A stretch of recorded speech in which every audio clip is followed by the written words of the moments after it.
Hey there, this is the Market Dog Queen, and today I'd like to talk to you about the pre-market scanner that I run every morning to find the equity and option trades of the day. When it's pre-market, I basically concentrate on stocks only, and right now I'm in the Thinkorswim free trading platform. It's very easy to use, very easy to set up, and as you can see, if you're usually here, you might come into the home screen. It might look like that, and don't panic. It doesn't have to look exactly like what you see on my screen. You go down here, the second choice bar right here. So we're looking at, you go to charts, and that'll pull up your charts, and we'll get into that in a second. But for this purpose right now, we're going to go to the scan. I'll go ahead and close out the left-hand side to make this bigger. My pre-market scanner can't get any simpler than this. I will go ahead and open up the options, and to change your scanner settings, you go ahead and add a condition, but I like to go right here, and we can load a scan, and then we create. So we create a scan query, and you go from there. You add all the particulars. This is exactly how you do it right here. So for time constraints, I'm going to go ahead and show you my settings for my pre-market scanner. As you can see, I titled it Liz Pre-Market, so I can find it easily in the morning. I change it later as the day goes on, as the hours change and the market changes.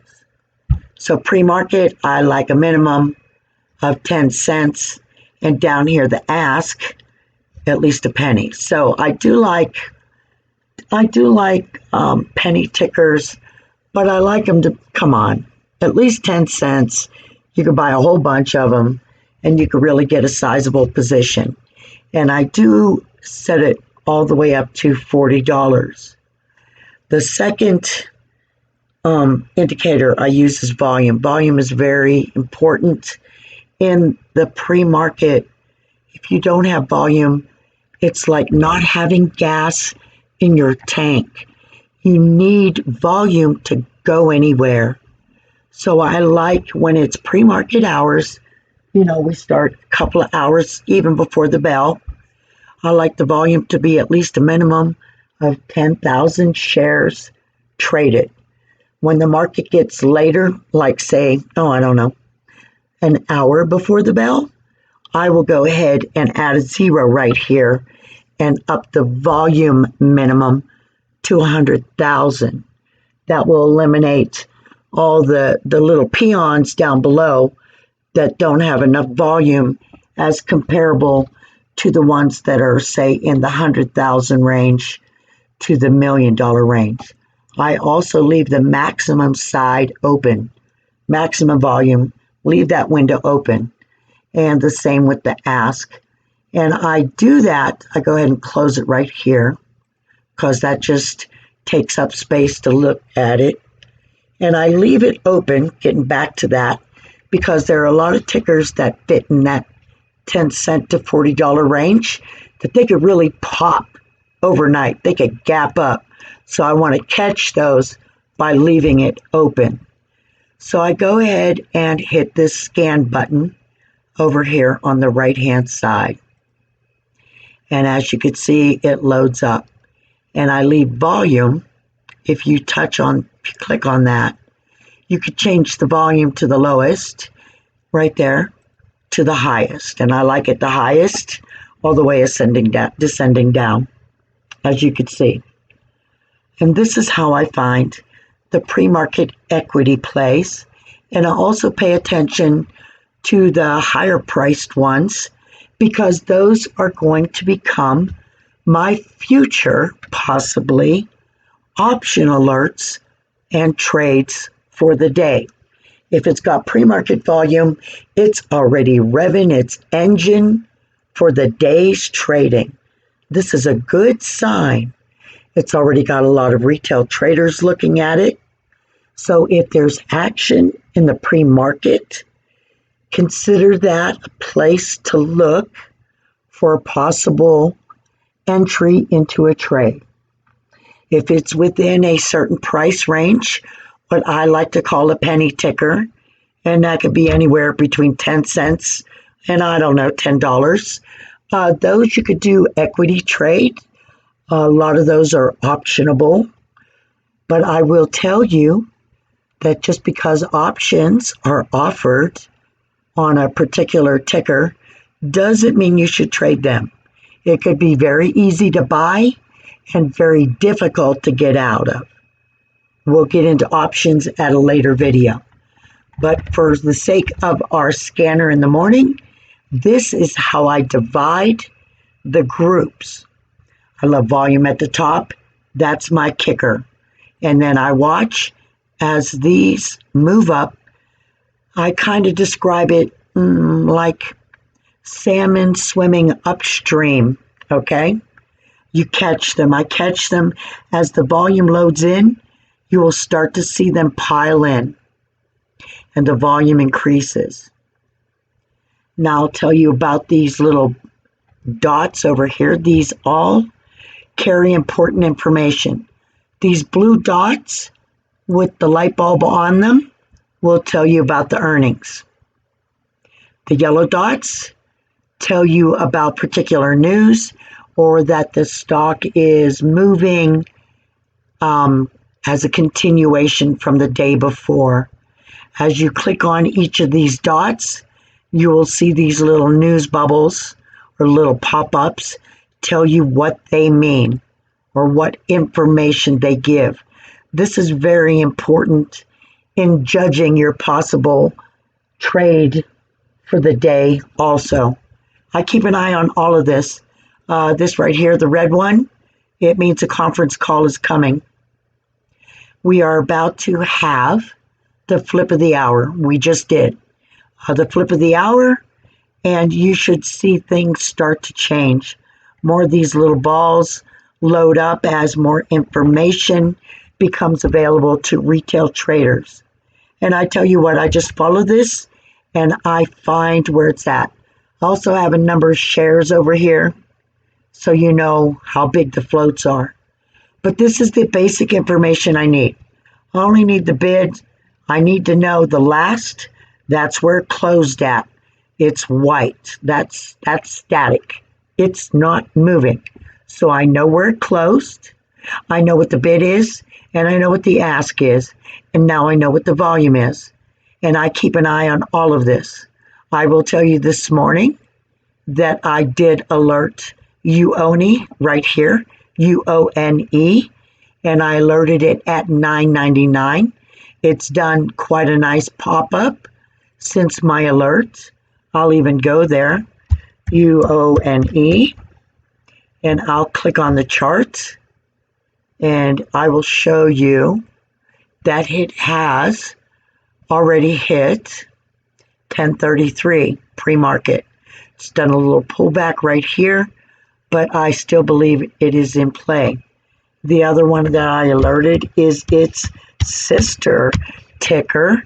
These two go hand in hand, and that's UONEK. That's just how I say them. Sometimes you could say a ticker as a word. That's UONEK. This one has pulled back since my alert. The other one is ENVB, and this one has done a nice pop since my alert also. And then I go back to my scanner and I keep on swimming to see what's happening. I will tell you right now what I would consider in play today for possible options, just because it's on my pre-market scanner. I would say it's AT&T, space, SPCE. I like the looks of that. Oatly was a new IPO yesterday. That's doing quite nicely. Keep your eyes on that. Options are not available for new IPOs. There's a lockup period before options are available, and that changes with each individual company. I don't know when the lockup ends for Oatly. Excuse me. Also, Ford, right there. Ford's doing nicely. It's got nice pre-market volume. Look at AMC. 1255 was the close. It's at 1273, 1274. This is a possible candidate for an options play today. Also, I'm going to keep my eyes on NEO. Now, how do you know if options are available for a ticker? Well, let's just grab some. I'll grab this. I'll grab this. I'm just grabbing, guys. I don't know what I'm grabbing. I'm just grabbing. So we'll come over here and now I'll go to charts. This is how you find out if options are available. This, you got monitor, trade, analysis, scan, market watch, charts, tools, education, and help.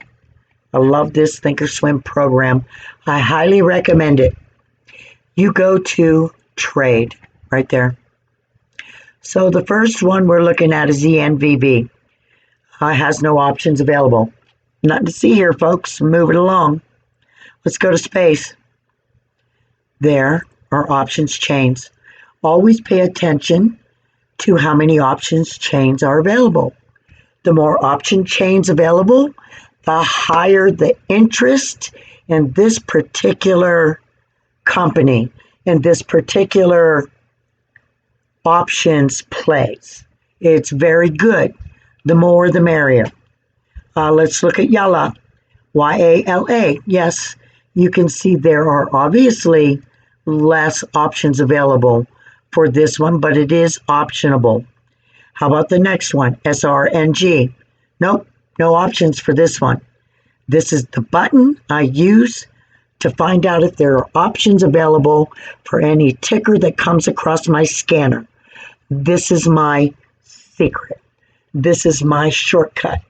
American Airlines, of course, and plenty. How about UONI? No. How about ENVB? No. How about FireEye? Yes. How about Bank of America? Yes. The more liquidity, the more options available, the more options chains, and the higher the open interest. All of these things add building blocks onto a successful trade. You need to build your trade from the floor up, and once you hit it, you're going to make the money you aim to do. Do not chase, do not FOMO, do not follow flow algo just because you heard it. Doesn't mean it's a trade to get into. I also hit the scan button every now and then to refresh and update my list. We keep on looking and keep on swimming, but this is what I do for all the members in my Discord, and this is also information that I share for free to anybody who wants to know. These secrets are available. You just have to take them all in bite-sized shapes. It just makes it easier to swallow the information and retain it. And I want you to be able to retain it and not become overwhelmed because it looks scary. That's why I break it down to you this simply. It's not scary. I got you. Until next time. Thanks.